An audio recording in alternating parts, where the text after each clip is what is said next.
Listen, I'm a professional at getting no hit.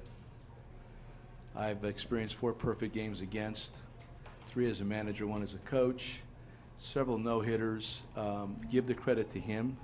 Don't denigrate our guys. Credit Cole Hamels today. He pitched that well. He had everything going on. His velocity was up. His changeup is always outstanding. His curveball was there. We hit a couple balls well towards the end. They didn't fall. But under circumstances like this, give their guy the credit. You mentioned the changeup before. Yeah, it's outstanding. But his velocity was up. Velocity was up. You look at 3 prior outings, like 3 innings, 76 pitches, 3 1/3, 88, 7, 109, and then that was like 9 and like right around 125 or so. But he had great stuff from the beginning. Did you think both of those fly balls got shot? They did. I mean, the wind was blowing in, so you don't know. I mean, they could have had another home run or 2. We might have had 2 ourselves. But the hawk was up in your face, and that happens. This is a young team that has struggled offensively anyway. Do you have to do anything to keep the encouragement level up? No, I mean, honestly, it's a loss. That's what it is. You didn't get any hits today, but of course, nobody ever likes to be no hit, but it is just a loss. The other one was Eric Milton. That was Eric Milton on the day, 11 o'clock in the morning in Minnesota. That was another no-hitter.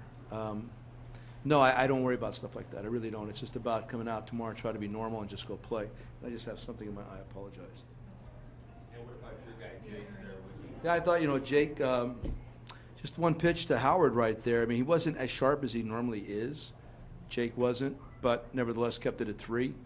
I didn't like giving up those other 2 just to get back in the game, and forcing Papelbon in the game was the thing. Even if you don't win it, get their closer up and in the game is always important if you have that opportunity. I think once it got to 5, everybody on their side relaxed even more. Although I give our guys credit, I thought we did grind out some pretty good at-bats. Rossi, Schwarber hit the ball hard back to the middle. KB hit that ball extremely well towards the end there.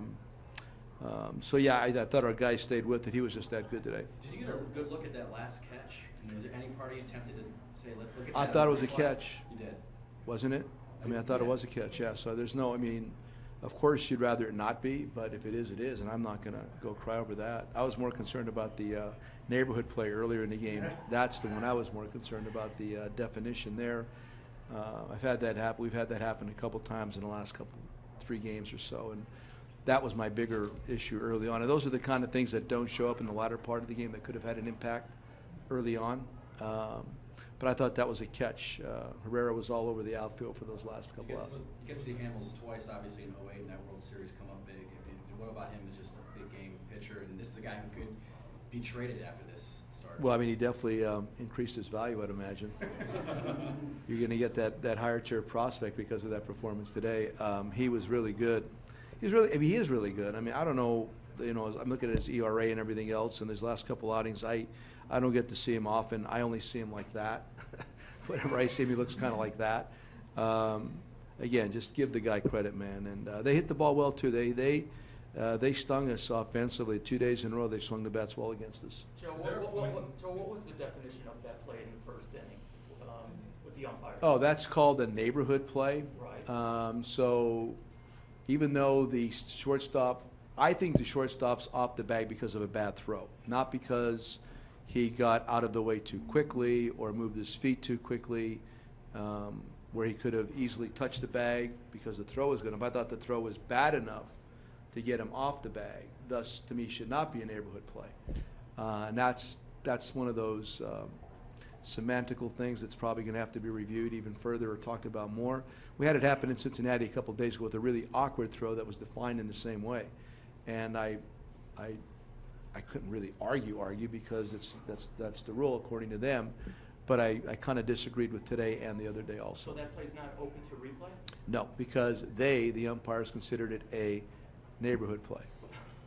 Is there a point in these games where you say to yourself, it's going to be tough to get a hit? I mean, you said you've been through a lot of them. So. Yeah, I mean, he had really good stuff from Jump Street. I mean, he actually off a little bit command-wise early with the fastball. And then once he got his fastball command going, then the other stuff becomes more pertinent. If he had not been able to get his fastball where he wanted to, then the changeup and the curve would not have been as good of a pitch. But all of a sudden he found that at the velocity. I mean, seriously, he was up. I saw a lot of 94s on the gun today, a lot. And from what I've been told, what I've been reading, had not been there as often as he was today. You know that media, fans, everybody will make a lot of hay over this because of who it is, the timing, the Cubs. Is that anything that enters your mind? I hate to be disappointing a lot of times, but it has nothing to do with anything. The price of tea in China, whatever you want to go with, it has nothing to do with anything. It has everything to do with we lost today. That's it. And he pitched really well, and credit to him. It's wonderful for the Phillies organization to get a no-hitter. They can talk about that. All those are the positives. The negatives, we lost, and we have to move it on tomorrow. But I have learned to not carry a no-hitter. It also illustrates the importance of batting practice. We hit the last 2 days in a row. It always matters who's pitching. So all these things, everybody worries about a lot of different things that I don't worry about. And for me, it's about coming back tomorrow. We have a hammer pitching tomorrow, right, Jason, tomorrow?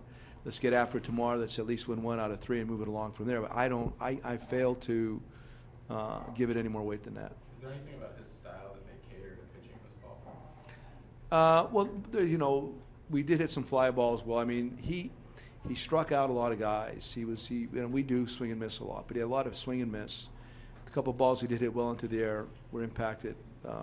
That's just part of this ballpark. But I don't know necessarily that his style plays anywhere for me. I mean, he's just that good.